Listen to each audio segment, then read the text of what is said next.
السلام علیکم ورحمۃ اللہ وبرکاتہ۔ نحمدہ ونصلی علی رسولہ الکریم۔ ناظرین کرام، غیر مقلدین کا طریقہ کار کسی سے ڈھکا چھپا نہیں ہے۔ غیر مقلد جاہل ہونے کے باوجود ضد، انا اور ان کے اندر جھوٹ، فریب، دھوکہ، یہ ساری چیزیں ان کے اندر موجود ہوتی ہیں، لیکن اس کے باوجود غیر مقلد اپنے آپ کو حق پر بھی کہتے ہیں اور ضد پر اڑے رہتے ہیں، اور ان کی گفتگو کا طریقہ کار ایسا عجیب ہوتا ہے۔ آپ دیکھیں کہ ان سے دلیل کا مطالبہ جب کیا جاتا ہے، ویسے تو کہتے رہتے ہیں کہ ہم دلیل کے بغیر بات مانتے نہیں ہیں، ان سے جب مطالبہ کیا جاتا ہے تو پھر وہ دائیں بائیں بھاگتے ہیں، بڑی عجیب حرکتیں کرتے ہیں، عجیب باتیں کرتے ہیں۔ تو آپ اس عبدالسلام جمالی کی ویڈیو اس نے ایک بنائی ہے 5 منٹ کی تقریباً، اس میں جو طریقہ کار انہوں نے اختیار کیا ہے، انہوں نے اس میں جو اس نے گفتگو کی ہے اس پر آج ہم گفتگو کرتے ہیں۔ پہلے انہوں نے ابتدا میں مولانا عبداللطیف صفدر صاحب کے متعلق جو بات کہی، پھر وہ بات آپ سن لیں اور پھر ہم آپ کو اس عبدالسلام کی حقیقت بھی بتاتے ہیں کہ یہ جو جمالی صاحب ہیں غیر مقلد، پھر آپ خود فیصلہ کیجئے گا کہ یہ جو اس نے الفاظ کہے ہیں وہ ان کے اندر پائے جاتے ہیں یا وہاں پائے جاتے ہیں۔ تو پہلے سن لیجئے جمالی صاحب کس انداز سے گفتگو کی ابتدا کرتے ہیں۔ معزز سامعین گرامی، ہم یہ سوچتے تھے کہ لوگ مولویوں سے متنفر کیوں ہوتے ہیں، پھر جب دیوبند حضرات کے مولانا عبداللطیف دیوبندی کے منافقانہ مزاج کو دیکھا تو اندازہ ہوا کہ لوگ مولویوں سے متنفر کیوں ہوتے ہیں۔ اب ناظرین اکرام، آپ دیکھیں یہ کہتے ہیں مولویوں سے لوگ متنفر کیوں ہیں کہ مولانا عبداللطیف صفدر صاحب کے منافقانہ مزاج کو ہم دیکھا تو پتہ چلا کہ اس وجہ سے لوگ مولویوں سے متنفر ہیں۔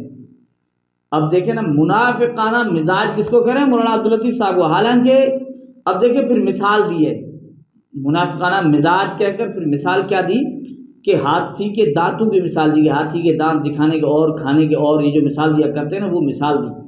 مطلب کیا ہوا کہ یہ جو بات کرتے ہیں اس طرح ہوتی نہیں، بات کچھ اور ہوتی ہے، بتاتے کچھ اور ہیں، لوگوں کو کچھ اور بتاتے ہیں، خود کچھ اور کرتے ہیں، اس طرح ہے نا۔ اب چند چیزیں میں آپ کی خدمت میں غیر مقلدین کی پیش کرتا ہوں، پھر آپ خود فیصلہ کیجئے کہ یہ منافقانہ مزاج کہاں پایا جاتا ہے۔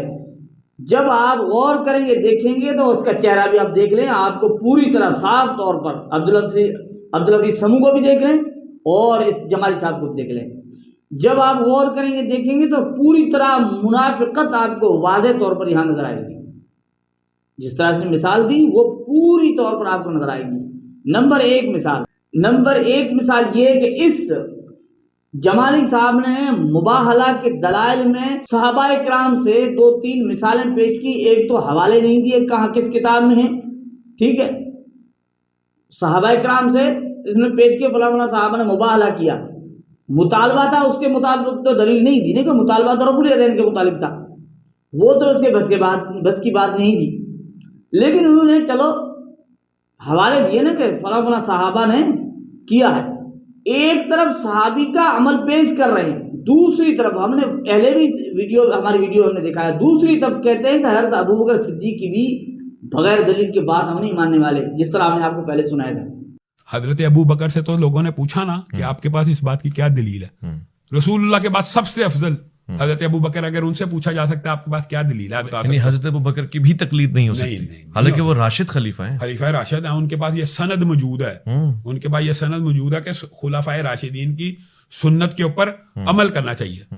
تقلید حضرت ابو بکر کی بھی نہیں، تقلید حضرت ابو بکر، عمر، عثمان کی بھی نہیں، صرف اللہ کے رسول، صرف اللہ کے رسول کی ہے۔ اور اصل بات یہ ہے کہ وجہ یہ ہے کہ بغیر با دلیل حوالہ تو اماموں کا بھی قبول ہے، آپ کا قبول ہے۔ اب ناظرین کرام، آپ بتائیں منافقت آپ کو کہاں نظر آ رہی ہے؟ اب دکھانا اور دینا اور کہاں نظر آ رہا ہے؟ کھانے کے دانت اور دکھانے کے دانت اور آپ کو کہاں نظر آ رہے ہیں؟ دیکھیں کتنے یہ فریب باز اور دھوکے باز لوگ ہیں، ایک جاہل ہو کر اور علماء پر بدزبانی کرتے ہیں۔ اور یہی بات مولانا اشرف علی تھانوی سے پوچھا گیا کہ حضرت غیر مقلد کسے کہتے ہیں؟ حضرت نے بتایا کہ غیر مقلد کا پہلا قدم علماء سے بدگمانی اور دوسرا قدم علماء پر بدزبانی۔ تو یہ ہے، لوگوں کو بدگمان بھی کرتے ہیں علماء سے اور پھر بدزبانی کرتے ہیں۔ تو دوسری بات، اب دیکھ رہے ہیں میں آپ کو بتا رہا ہوں، آپ ان کے چہروں کو دیکھ بھی لیجئے، پھر آپ کو یہ بات واضح طور پر یہاں نظر آئے گی جو انہوں نے الزام لگایا یا یہ انہوں نے جو ہے بدزبانی کی ہے۔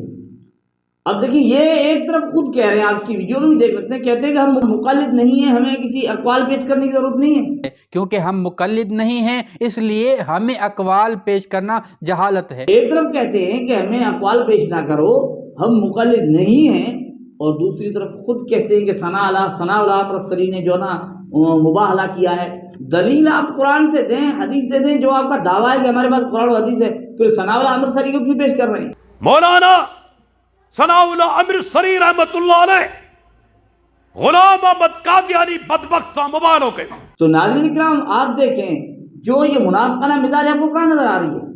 اب دیکھیں ہاتھی کے دانت دکھانے کے اور کھانے کے اور کہاں نظر آ رہے ہیں؟ ایک طرف کہتے ہیں کہ نہیں ہمیں جو نا کوئی قول پیش نہ کرو، اقوال ہمیں نہ پیش کرو، اور خود پیش کر رہے ہوتے، خود ثناء اللہ امرتسری نے یہ کیا۔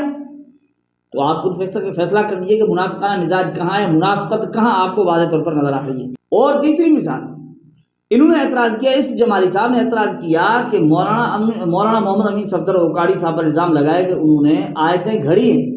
ہم نے اس کا منہ توڑ جواب دیا اور یہ بھی دکھایا کہ مولانا صاحب نے تجلیات صفدر میں آیت بالکل درست لکھی ہے، اور پھر ہم نے اس کے ثناء اللہ امرتسری کی کتاب سے، اس کے فتاویٰ سے ہم نے دکھایا کہ انہوں نے آیت لکھی، آپ اس پر ویڈیو کیوں نہیں بناتے، اس کا جو ہے کیوں نہیں رد کرتے؟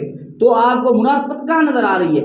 اپنے آتے ہیں، اپنوں سے کوئی غلطی، ان کے اپنے جو نا غلط لکھتے ہیں، وہاں کوئی جو نا فتویٰ نہیں لکھتا ان کی طرف سے، اور یہاں کوئی ثبوت بھی نہیں اس کے پاس، اور یہاں جو نا آیتیں گھڑنے کا الزام لگا رہے ہیں۔ تو آپ بتائیں منافقت کہاں ہے، منافقانہ مزاج آپ کو کہاں نظر آ رہا ہے؟ اور یہ جناب کہتے ہیں کہ پھر یہ باریہا بجائے قرآن و سنت کی دلیل دے کر ہمیں ان سے مطالبہ کریں، ہمیں علماء کرام کے اقوال پیش کرتے ہیں۔ باریہا کو تو یہ چھوڑتے نہیں ہیں، علمی اپنی حالت یہ ہے بیچاروں کی باریہا۔ اب باریہا صاحب کو ہم عرض یہ کہتے ہیں، ان کی خدمت میں عرض رکھتے ہیں کہ بھئی آپ عجیب بات کر رہے ہیں، اور اسی مولانا عبداللطیف صفدر صاحب کے متعلق آپ جو کہہ رہے ہیں کہ ہم جو نا قرآن و سنت کی بات کر رہے ہیں، یہ مولانا عبداللطیف صفدر تو آپ سے قرآن حدیث کا مطالبہ کر رہے ہیں، آپ سے تو مطالبہ اقوال کا کام کیا جا رہا ہے۔ یہ بھی جھوٹ اور منافقت دیکھ لیجئے، یہ منافق کی نشانی ہے کہ اذا حدث کذب۔ دیکھیں نا کتنا جھوٹ، تم لوگوں سے اقوال کے مطالبے کس نے کیے؟ مولانا عبداللطیف صفدر نے روکا ہے، مولانا عبداللطیف صفدر صاحب نے روکا ہے عبدالحفیظ سمو کو کہ بھئی آپ جو اپنے علماء کے اقوال پیش کر رہے ہیں نا، یہ آپ کس طرح پیش کر رہے ہیں؟ اور خود اس نے وہی ویڈیو لگائی ہے۔ مولانا صاحب تو منع کر رہے ہیں، آپ کس طرح پیش کر رہے ہیں؟ اگر پیش کرتے ہیں تو ثناء اللہ امرتسری تو رفع الیدین کے ترک کے بھی قائل ہے۔ اب دیکھیں نا مولانا صاحب تو اسے کہہ رہے ہیں آپ قرآن و سنت پیش کریں، آپ قرآن سے دکھائیں، حدیث سے دکھائیں، رسول اللہ کے فرمان سے دکھائیں کہ رفع الیدین پر کبھی مبالغہ ہوا ہو، لیکن تمہارے پاس جواب نہیں، دلیل کوئی نہیں بنتی۔ اور پھر منافقت ایک اور دیکھ لیجئے، آپ کو واضح منافق، یہ پھر اسی ویڈیو میں اس نے دارالعلوم دیوبند کا فتویٰ دکھایا ہے نا، ہم پہلے بھی کہہ چکے ہیں اس میں فروعی مسائل کا لکھا ہوا ہی نہیں، اتنا جھوٹ بول رہا ہے۔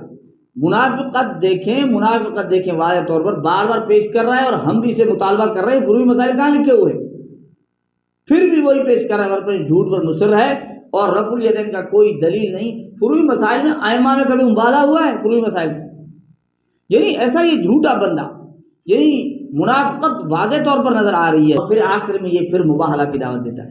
عجیب بات ہے، دیکھیں گھر میں بیٹھ کر 5-5 منٹ کی ویڈیوز بن رہی ہوتی ہیں، وہاں جناب دلال دے رہے ہوتے ہیں کہ بھئی یہ دلیل ہے، یہ دلیل، اپنی طرف سے دلال دے رہے ہوتے ہیں نا، رد کر رہے ہوتے ہیں، اور سامنے بیٹھنے کا وقت آتا ہے تو کیوں ڈر رہے بھائی، تو تم کیوں ڈر رہے ہو، پھر کیوں مباہلہ کی دعوت دے رہے ہو؟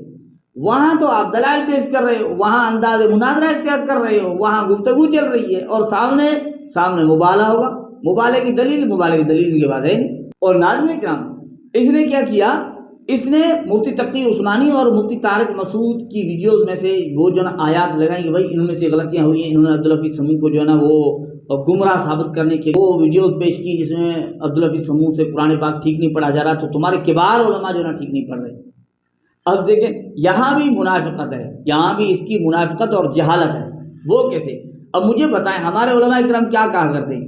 وہ تو کہتے ہیں کہ بھی تقلید ضروری ہے، اپنی تحقیق نہ چلا، اور جن کی آپ غلطیاں بتا رہے ہیں یا آپ کہہ رہے ہیں قرآن ٹھیک نہیں پڑھا، یہ تو تقلید کے قائل ہیں، انہوں نے کتابیں لکھی ہیں، ان کے بیانات موجود ہیں تقلید پر، یہ تو کہتے ہیں اپنی تحقیق پر نہ چلو، ائمہ مجتہدین کی تقلید کرو، یہ کہتے ہیں۔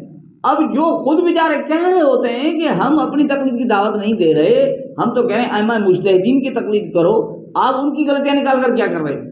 ہم ان کی غلطیاں نکال رہے ہیں جو کہتے ہیں ائمہ مجتہدین کی ضرورت نہیں ہے، ہم جانتے ہیں، ہم سمجھتے ہیں، خود سمجھ رہے ہوتے ہیں۔ بات سمجھنے کی ہوتی ہے نا۔ جو یہ دعویٰ کر رہا ہے کہ بھئی میں خود قرآن پاک کو سمجھ رہا ہوں، اب وہ پڑھ رہا ہوتا ہے اس کو پتہ نہیں چل رہا کیا پڑھ رہا، ہم تو اس طرح کا رد کر رہے ہیں۔ آپ جن کی غلطیوں کی بات کر رہے ہیں وہ تو بیچارے کہہ رہے ہیں ائمہ مجتہدین کی، ماہرین دین کی بات مانو۔ غیر مقلد وہ ٹولہ جو انگریز کے دور کے بعد پیدا ہوا اور اہل الحدیث اپنا نام انگریز سے رجسٹر کروایا، تو اس کی یہ حالت ہے، اس سے مطالبہ قرآن و حدیث کیا کیا جا رہا؟ قرآن حدیث مل نہیں رہی، پانچ منٹ کی ویڈیوز بنا رہے ہوتے ہیں اور جو نا وہاں بڑی بھڑکے مار رہے ہوتے ہیں، سامنے بیٹھنے کے بھی سامنے ہم نہیں آنے والے، مباہلہ کرو۔ ناظرین اکرام، فیصلہ آپ کے سامنے ہے کہ باتیں بدل ان کی رہی ہیں، دکھانے کے دانت اور کھانے کے دانت اور یہاں ہیں، اور منافقت واضح طور پر ان کے چہروں سے ٹپک رہی ہے۔ اللہ جل جلالہ ہمیں ان کی حقیقت کو سمجھنے کی توفیق عطا کرے۔ یہ ہے حقیقت۔